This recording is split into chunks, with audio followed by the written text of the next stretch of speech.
Hermanos, es un gozo de nuevo estar frente a las pantallas del teléfono, frente a las pantallas de la cámara para poder hablar de la palabra del Señor en esta tarde. Hoy lo quise hacer desde este lugar que es tan significativo para todos nosotros, la casa del Señor, el templo, y he querido venir porque primero creo que es para mí al menos un deseo de poder estar aquí, y creo que también para muchos de ustedes es el anhelo de poder estar juntos reunidos. Me gustaría que pudieran mirar, ver las bancas, ver todo lo que es nuestra iglesia, que ya llevamos 2 semanas sin estar acá, y no sé si será mucho o poco tiempo, pero creo que es el tiempo suficiente como para que podamos anhelar estar aquí. Así es que agradezco al Señor el privilegio de poder estar en este altar, de que todavía tengamos la posibilidad de poder venir hasta este lugar, aunque de manera separada, solos, tratando de tomar todos los resguardos, pero hoy quiero predicar la palabra del Señor desde aquí para llevarles también un mensaje a ustedes. Así es que les invito a que, como estamos cada domingo en la tarde, ya por algunas semanas hablando y recorriendo el Evangelio de Marcos, les invito entonces a que abran sus Biblias en el Evangelio de Marcos, capítulo 2, versículos de los versículos 18 al 22. Vamos a leer la palabra y la leemos en el nombre de nuestro Señor Jesucristo. Dice así: y los discípulos de Juan y los de los fariseos ayunaban, y vinieron y le dijeron, ¿por qué los discípulos de Juan y los fariseos ayunan y tus discípulos no ayunan? Jesús les dijo, ¿acaso pueden los que están de bodas ayunar mientras está con ellos el esposo? Entre tanto tienen consigo al esposo, no pueden ayunar. Pero vendrán días cuando el esposo les será quitado, y entonces en aquellos días ayunarán. Nadie pone remiendo de paño nuevo en vestido viejo. De otra manera, el mismo remiendo nuevo tira de lo viejo y se hace peor la rotura. Y nadie echa vino nuevo en odres viejos. De otra manera, el vino nuevo rompe los odres y el vino se derrama y los odres se pierden, pero el vino nuevo en odres nuevos se ha de echar. El Señor nos ayude, y les quiero invitar a que antes de que hablemos algunas cositas acerca de la palabra, podamos ir en oración. Padre, te agradecemos por este gozo de poder estar hoy, en este día, en el día en que nosotros te recordamos, en el día en que dedicamos a ti nuestro tiempo, nuestra intención, nuestra mente, Señor. Sabemos lo hacemos todos los días, Señor, estamos pensando en ti, pero el día domingo es el día en que nos congregamos y es tan significativo para nosotros ver el altar, Señor, ver tu palabra, ver la iglesia, estar aquí en este lugar. Te ruego, Señor, que esto sirva de ánimo, de convicción a cada uno de nuestros hermanos y nuestras familias, de que tú, Señor, estás con nosotros, de que tu amor no nos ha desamparado, de que tu fidelidad sigue estando firme para tus hijos, Señor, y para tu iglesia. Y te ruego que nos ayudes ahora, al haber abierto tu palabra, Señora, que tu Espíritu Santo nos dirija hacia aquellos pensamientos que tú deseas, Señor, que nosotros entendamos hoy. Padre, te agradecemos tu bondad y tus misericordias. En el nombre de Jesús. Amén. Amén. Tenemos ante nosotros este evangelio y estamos recorriendo el evangelio de Marcos. Vamos en el capítulo 2 y hoy nos encontramos entonces con una enseñanza, hermanos, con una enseñanza tan significativa, tan hermosa, y que doy gracias al Señor porque une dos cosas que estamos empezando a estudiar y que en la mañana hablábamos acerca de la introducción al libro de los Gálatas. Y estábamos precisamente mirando algunos aspectos que tenían que ver con la dureza con la que Pablo estaba tratando a la iglesia, en cuanto la iglesia de Galacia estaba siendo corrompida hacia un asunto o una especie de creencia que se estaba convirtiendo en algo que no era el evangelio.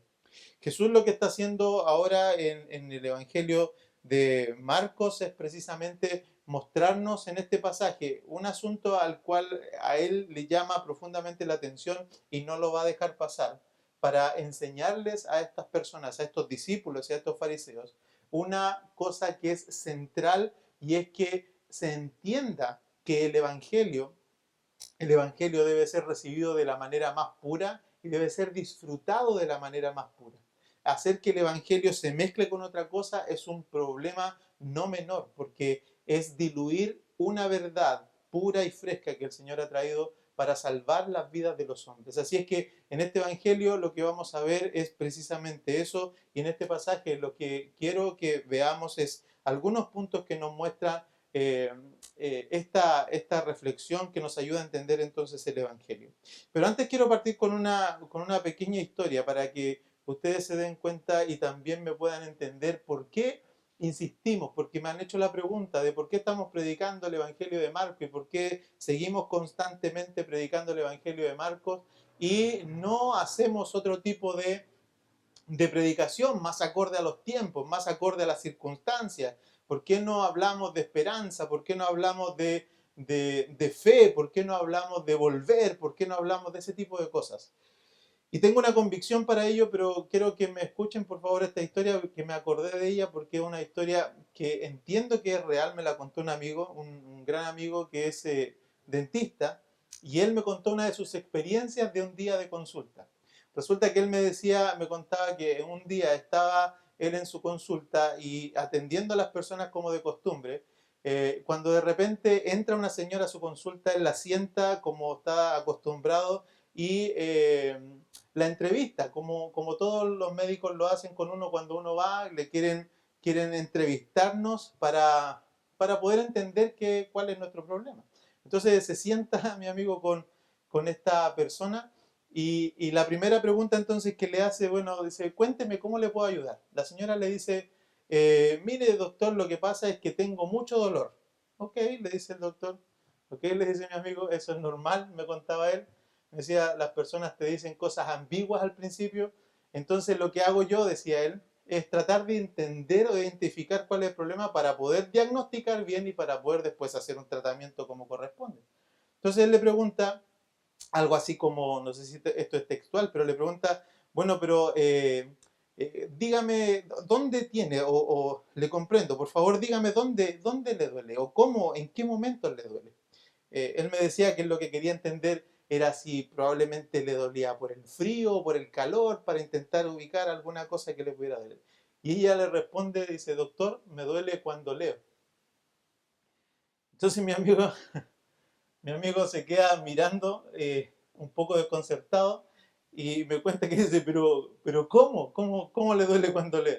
Dice, no sé, doctor, pero cuando leo me duele, le decía. Bueno, entonces el doctor, mi amigo le dice, pero ¿me puede mostrar cómo le duele? Y ella toma un libro, se pesca un libro, una revista, y se pone a leer y dice, cuando estoy así, doctor, y empiezo a leer y leo, me duele. Y ya él no entendía nada. Entonces le dice, pero ¿cuál es el diente que le duele? Y le dije, no, no son los dientes, doctor, es un ojo, mis ojos me duelen cuando leo. La historia, usted sabe cómo termina, ¿no es cierto? Se da cuenta de que en verdad se metió al box equivocado, no era el dentista, era al oculista donde tenía que ir. ¿Qué pasó en esta historia? Pasó en esta historia que la persona que recibió a este paciente fue súper empático, fue amoroso, lo hizo sentir bien, lo hizo pasar y hizo todo el procedimiento que tenía que hacer, pero nunca identificó en verdad cuál era el médico al que tenía que ir. Hizo todo bien, pero lo llevó al médico equivocado. Y el asunto es que eso en una clínica no es un problema tan grande porque tomas a la persona, la llevas al bosque que corresponde y listo, se acabó el problema. Pero cuando estamos tratando con vidas, cuando estamos tratando con personas, cuando estamos tratando con asuntos del alma, equivocar y llevar a las personas a un médico distinto es una falta grave, porque pueden terminar angustiadas y pueden terminar con sus dolores y así como vienen con sus pesares en el escritorio del médico equivocado. ¿Por qué le hago esta introducción?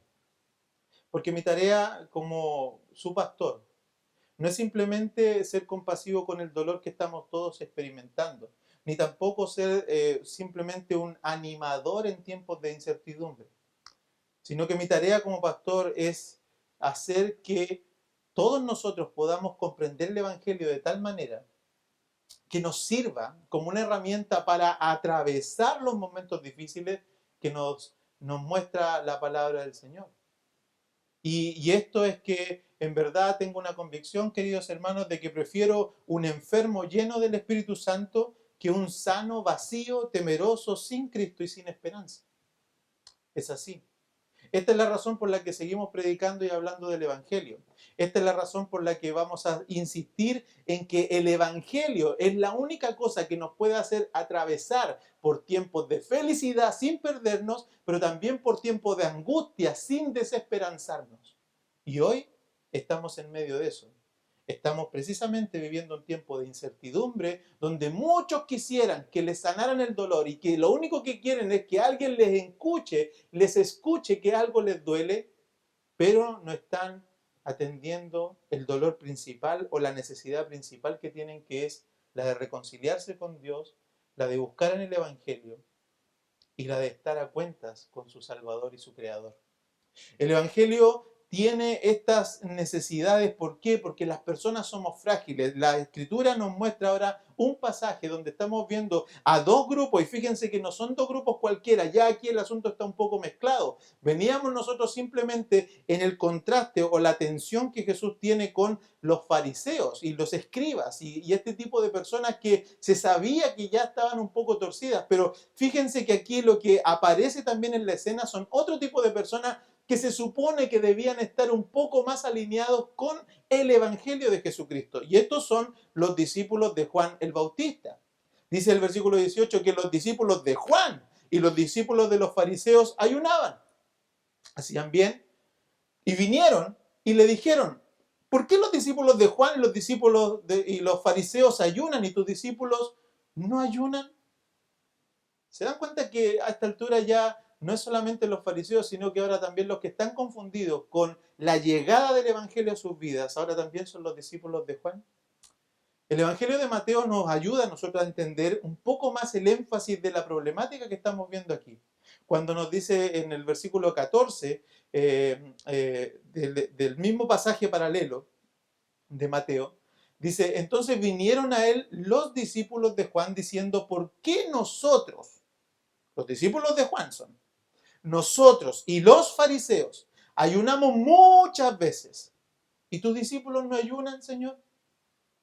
Y aquí el Señor entonces donde se da cuenta de que lo que tiene que resolver, se da cuenta obviamente Él entendiendo en su omnisciencia, sabiendo todo lo que hay en el corazón, porque el Señor escudriña nuestras mentes, escudriña lo profundo de nuestros corazones. Nosotros podemos llegar con caretas, nosotros podemos llegar con una cara distinta a la iglesia, pero sintiendo una cosa distinta en nuestros corazones, pero con Jesús eso no sirve. Con Jesús eso nos sirve. Con Jesús Él va a saber identificar, va a saber escanear nuestra real necesidad y Él los observa. Y yo creo que, no lo dice la Escritura, pero a mí me hace mucho sentido pensar lo que decía Isaías 58 del 1 al 7. Jesús no lo dijo, pero hay una profecía que muestra algo similar en cuanto a este tipo de personas que se excusan o que están mostrando sus credenciales de ayuno para elevar su calidad moral. Dice Isaías 58 del 1 al 7, dice: clama a voz en cuello, no te detengas, alza tu voz como trompeta y anuncia a mi pueblo su rebelión y a la casa de Jacob su pecado, que me buscan cada día y quieren saber mis caminos, como gente que hubiese hecho justicia y que no hubiese dejado la ley de su Dios. Me piden juicios justos y quieren acercarse a Dios, porque dicen: ayunamos y no hiciste caso, humillamos nuestras almas y no te diste por enterado. He aquí que en aquel día de vuestro ayuno buscáis vuestro propio gusto y oprimís a vuestros trabajadores. He aquí que para contiendas y debates ayunáis, y para herir con el puño inicuamente. No ayunéis como hoy, para que vuestra voz sea oída en lo alto. ¿Es tal el ayuno que yo escogí, que de día aflija el hombre su alma, que incline su cabeza como junco y que haga cama de silicio y ceniza? ¿Llamaréis a esto ayuno y día agradable al Señor? Es el reclamo de la profecía de Isaías. Es el reclamo de la profecía de Isaías, y yo creo que Jesús, si no lo dijo y no lo pensó, eso lo vamos a saber cuando estemos arriba en el cielo con Él, pero creo que esto es algo que podría salir del corazón de alguien que está entendiendo, que tiene un grupo de personas adelante que están tratando de seguir una religión, pero están haciéndolo de manera equivocada, están agregándole a la religión algo que Jesús mismo ya no estaba poniéndole como peso a las personas. Estas personas dicen que no simplemente ayunaban, sino que ayunaban muchas veces. Se entiende por la historia, por la literatura de ese tiempo, que estas personas ayunaban 2 veces al día. Nosotros podemos ver cómo en otros pasajes, como por ejemplo en Lucas 18, cuando el fariseo se puesto en pie, dice que oraba consigo mismo de esta manera: Dios, te doy gracias porque no soy como los otros hombres, ladrones, injustos, adúlteros, ni aún como este publicano. Ayuno 2 veces a la semana, doy diezmo de todo lo que gano. Ayunaban más de una vez.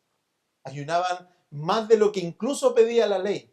Le estaban agregando no solo al evangelio, sino que a la misma ley adiciones para sentirse moralmente bien. Y estas personas venían con esas credenciales ante Jesús, con esas credenciales a mostrarle al Señor ¿por qué sus discípulos no estaban haciendo lo que ellos sí estaban haciendo? ¿No se supone, Jesús, que debiéramos ponerle estándares a las personas para que eleven la calidad de vida y no la reduzcan, no la rebajen, sino que la eleven, que sean personas que en verdad busquen una mayor gloria, busquen una mayor oportunidad de glorificarte distinto a todo lo otro? Así que ponerle un poco más para ellos estaba bien. Sin embargo, en la mente de Dios, ese tipo de ayunos no sirve de nada. Con esa intención no sirven de nada. Las cosas que hacemos en el Evangelio, no entendiendo la libertad que tenemos en Cristo, es una cuestión que termina siendo basura espiritual. Es la única indicación que nosotros tenemos respecto del ayuno, de una indicación real, dada por la ley. Ustedes saben que teníamos, en la mañana incluso estudiábamos esto, y hablábamos de los tipos de leyes o los tipos de regulaciones que regían al pueblo. Y sabemos que había 3, había leyes que son morales, había leyes que son sacerdotales y había leyes que son civiles. Y tenemos dentro de una de ellas la ley que muestra, o la ordenanza más bien, que muestra a una indicación de hacer ayuno. Es Levítico 16, 29, que es la única indicación de ayuno obligatorio que hay en el Antiguo Testamento. Los fariseos habían hecho de este mandato una muleta para torcer la mano de Dios y para sentir un tipo de seguridad moral falsa por lo demás. Esta seguridad con la que ellos estaban viniendo a Jesús era para mostrarles a ellos sus credenciales, mostrarle a Jesús sus credenciales y decirle: Jesús, te estás equivocando, el camino de la religión que eleva al hombre no es esta, es esta la que nosotros estamos siguiendo. Y tú lo que estás haciendo, vienes comiendo con publicanos y ahora nos muestras que estás en una fiesta y tus discípulos no ayunan. Nos muestras que estás no haciendo las cosas que moralmente todos debiéramos estar haciendo. Pero Jesús tiene una respuesta para esto. Él identifica el problema de fondo. Y el problema de fondo es el mismo que recurrentemente está en nuestras almas, está en nuestras vidas. Está en nosotros mismos, en el ADN de las personas, está el hecho de construirse para sí muletas que le permitan sentir seguridad en esta vida. Porque queremos las cosas visibles, porque queremos las cosas que a nosotros nos hagan sentir bien. Incluso en este tiempo de angustia, nosotros vamos a buscar aquellas herramientas y debemos cuidarnos de eso, porque vamos a buscar tratar de hacer cosas visibles para poder decirle al Señor: Señor, pero mira, no estamos orando todos los días, no estamos haciendo devocionales, no estamos nosotros todos los días conectados tratando de pedirte que tú tengas misericordia. Señor, ¿por qué no contestas? Y eso no es la razón por la que estamos haciendo todas esas cosas. No al menos a la manera en que el Señor lo ve. No a la manera en que al menos la Escritura nos muestra y el Evangelio nos va a mostrar ahora qué es lo que el Señor quiere que nosotros hagamos de estos actos de sacrificio, de reunirnos, de orar y de estar en comunión. Lucas 18 nos mostró cómo estos fariseos, cómo estas personas hacen este intento de mostrar sus credenciales, diciendo todo lo que hacen, mostrándose ante ellos, mostrándose incluso en desmedro de un pobre publicano, de un pobre pecador que está al fondo de la iglesia, golpeándose el pecho y diciendo: Señor, sé propicio a mi pecado. Esa persona es mucho más justa a los ojos del Señor. Pero la respuesta del Señor es clara en términos de lo que Él va a mostrar a estas personas acerca de lo que el Evangelio para Jesús significa. Él les dice lo siguiente. Jesús les dijo: ¿acaso pueden los que están de bodas ayunar mientras está con ellos el esposo? En tanto tienen consigo al esposo, no pueden ayudar. Pero vendrán días cuando el esposo les será quitado y entonces ellos ayunarán. ¿Qué es lo que Jesús estaba queriendo decir? Creo que son dos cosas principalmente las que Jesús le estaba diciendo a estas personas. La primera, queridos hermanos, es que Jesús le está pidiendo a estas personas que entiendan los tiempos, que entiendan cómo están sucediendo las cosas, que entiendan cuál es el tiempo que están viviendo. Quiere poner el foco de nuevo en que ellos comprendan lo que está sucediendo frente a sus ojos y que están cegados, no lo pueden ver, no pueden ver a Jesús, no pueden ver a la salvación enfrente de ellos. La boda es una fiesta de varios días en las celebraciones judías.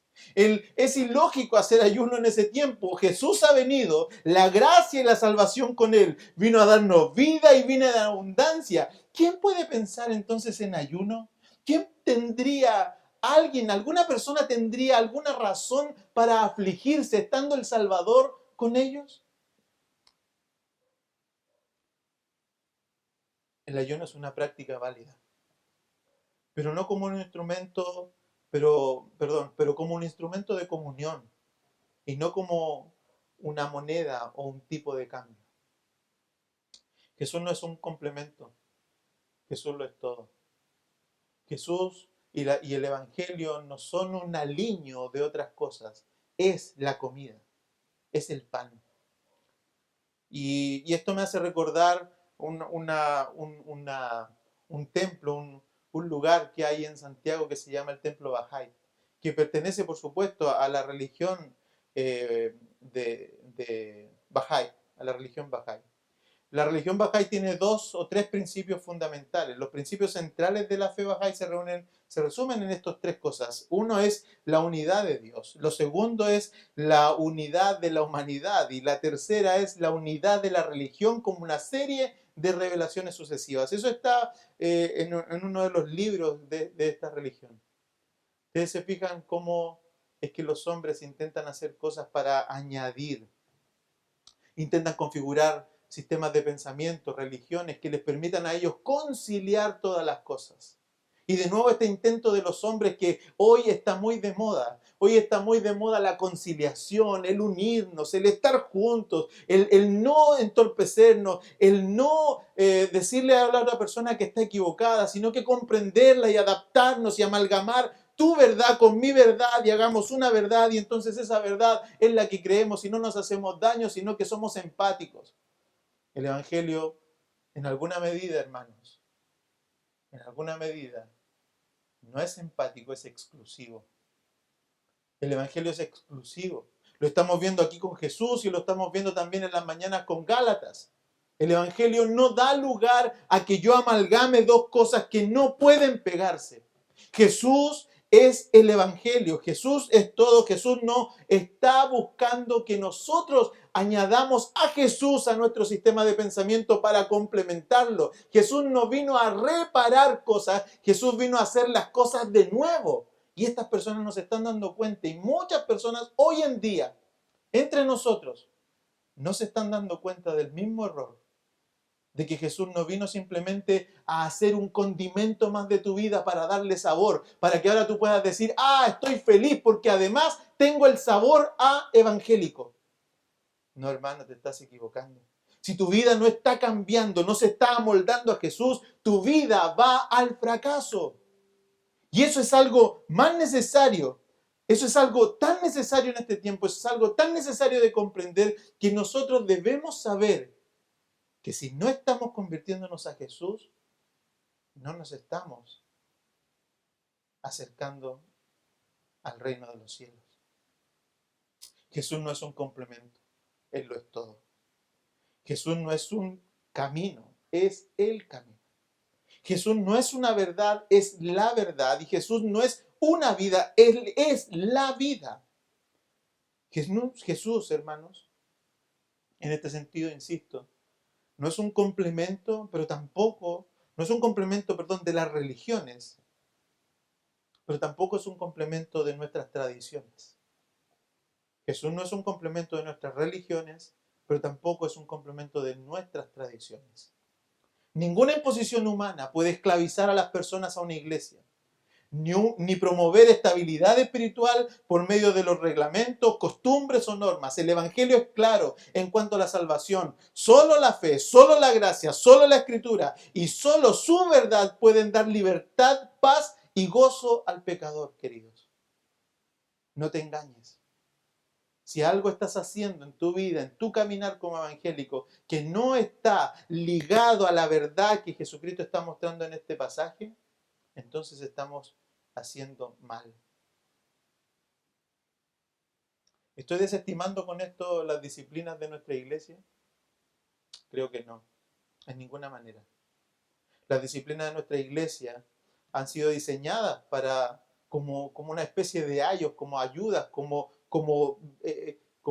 digamos,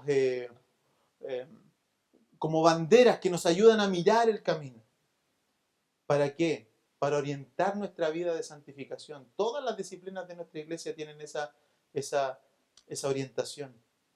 Pero también quiero aclarar que ninguna de ellas se está poniendo o se está esbozando por sobre la palabra. Y este malentendido de a veces poner nuestras disciplinas distinto, ¿no es cierto?, a las doctrinas. Poner las disciplinas por sobre las doctrinas es un error cabal. Pero eso es un error, hermanos, que no solamente cometen los pastores. Este error también los cometen los esposos sobre sus esposas, los cometen los padres sobre sus hijos, los cometen los jefes con sus empleados. Todo el mundo comete errores de este sentido. Poner regulaciones personales por sobre las doctrinas que son del Señor. Todos necesitamos volver al Evangelio y librarnos y desatarnos de estas cadenas. Insisto en el punto.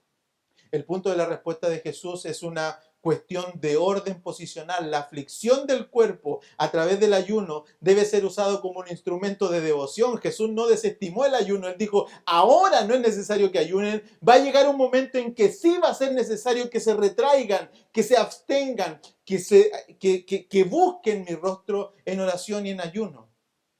La búsqueda entonces de la aflicción, por medio de la aflicción del cuerpo, es un momento entonces de devoción, es una herramienta para buscar a Dios de manera íntima. No lo podemos usar, hermanos, como una muleta para decirle, mira a Dios todo mi sufrimiento, mira a Dios todo lo que he sufrido, por favor ahora haz tal cosa por mí.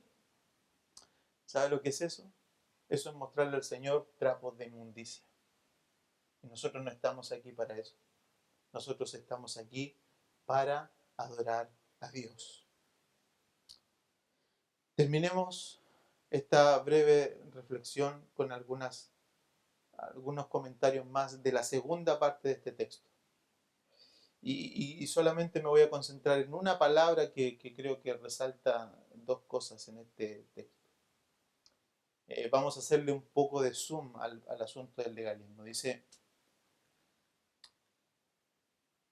nadie pone remiendo de paño nuevo en vestido viejo. De otra manera, el mismo remiendo nuevo tira a lo viejo y hace peor la rotura. Y nadie echa vino nuevo en odres viejos. De otra manera, el vino nuevo rompe las odres y el vino se derrama y los odres se pierden.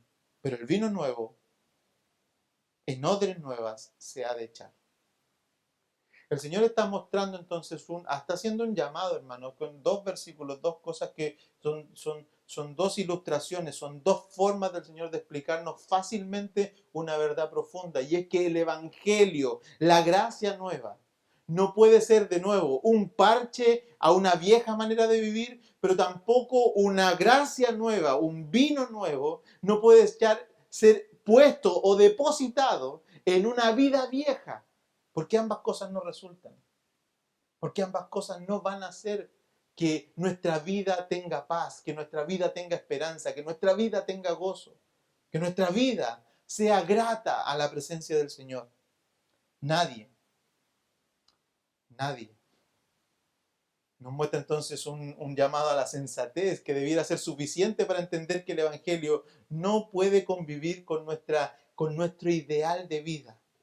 Esto, hermanos, aquí quiero hacer entonces un comentario a los niños, a los jóvenes y a los adultos. Los niños deben entender esto, porque no hacemos todo lo que quieren porque simplemente no siempre hay compatibilidad entre el desarrollo de su carácter y sus habilidades con sus deseos de pasar todo el día jugando o viendo televisión o metidos en YouTube. Este tiempo no debemos usarlo para eso. Mamás que están en su casa con sus niños, hermanos que están en sus casas con sus niños, no usen el tiempo para entretener, para librarse de los niños entreteniéndolos. Ni los niños tampoco crean que lo único que tienen que hacer ahora que no están en el colegio es jugar. Escúchenme bien, niños. Los amo y los quiero en el Señor. Pero deben obedecer a sus padres y sus padres deben procurar enseñarles la palabra del Señor. Esto lo deben comprender los jóvenes, porque sus mentes en desarrollo necesitan madurar junto con la verdad del Evangelio, madurar en la verdad del Evangelio antes de rendir o dar rienda suelta a sus pasiones, a sus deseos, a sus idealismos de libertad, a sus idealismos de cualquier cosa que estén pensando para su vida. Antes de eso deben madurar. Y los adultos estamos para eso, para ayudarles a madurar. Deben ser conscientes de lo que la Escritura dice respecto a la juventud. ¿Con qué limpiará el joven su camino? Hermano, no hay otra respuesta para ti que con guardar la palabra.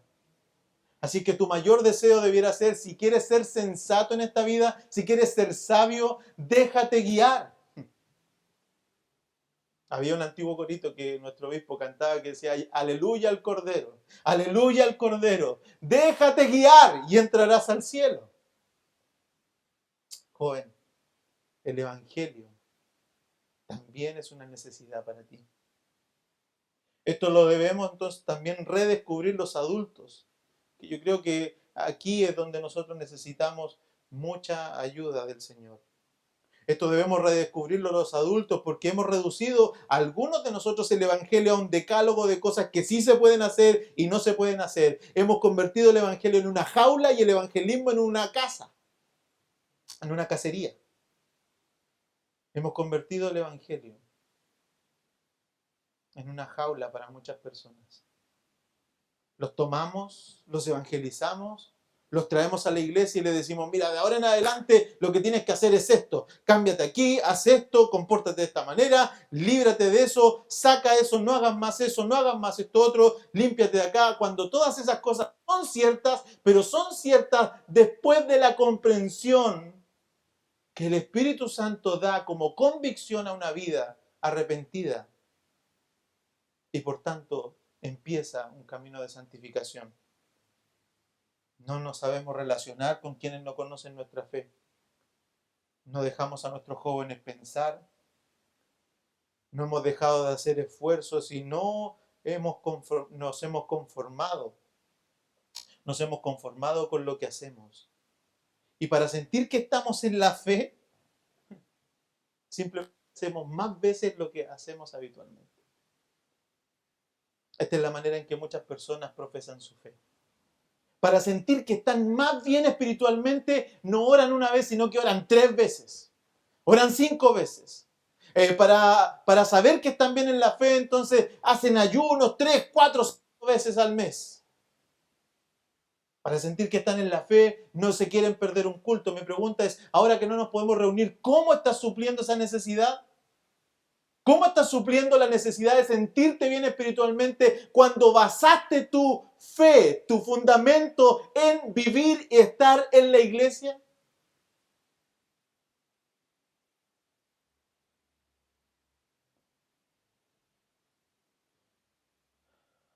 ¿No fue esto lo mismo que el Señor le reclamó a los fariseos y a los discípulos de Juan? ¿No fue esto mismo lo que el Señor le estaba reclamando a estas personas que vinieron a Él y entonces el Señor les explicó de qué se trataba esto?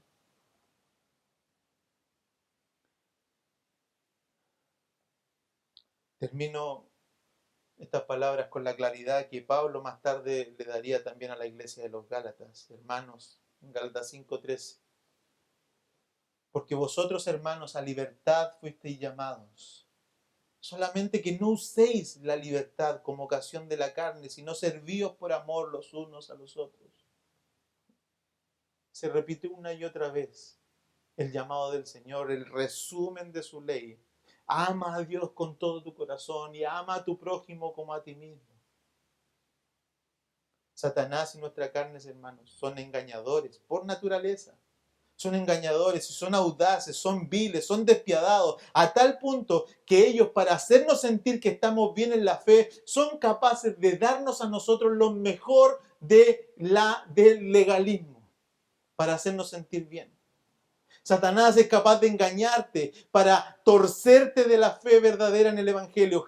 Satanás es capaz de torcer tu vida a tal punto de engañarte que te haga sentir bien, te haga sentir que estás en la fe, aun cuando estás a kilómetros de distancia del Maestro. Pero hoy es tiempo que revises tu vida. Y si este Jesús que come con pecadores y que llama a publicanos a seguirlo, hoy te ha incomodado con su respuesta, hoy te ha incomodado diciéndote que le da lo mismo cuántas veces vengas al templo, que le da lo mismo cuántas veces ores al día, que le da lo mismo cuántas veces lo hagas, cuando hay detrás de eso una intención de manosear o de alguna manera negociar con Él sus virtudes, sus dones, su gracia y su amor. Si hoy te ha incomodado este mensaje, te invito a que vengas a Él y le pidas perdón por haber distorsionado su evangelio, por haberlo mostrado de manera borrosa. Ven a Él en humillación, arrepiéntete y pídele perdón. Dios en su gracia abundante te perdonará, te recibirá como hijo y te dará entonces la confianza en su vida, en su muerte y en su resurrección, de que hoy eres un hijo amado por Él. Hermano, que el Señor te bendiga y que el Señor bendiga esta su palabra en nuestros corazones.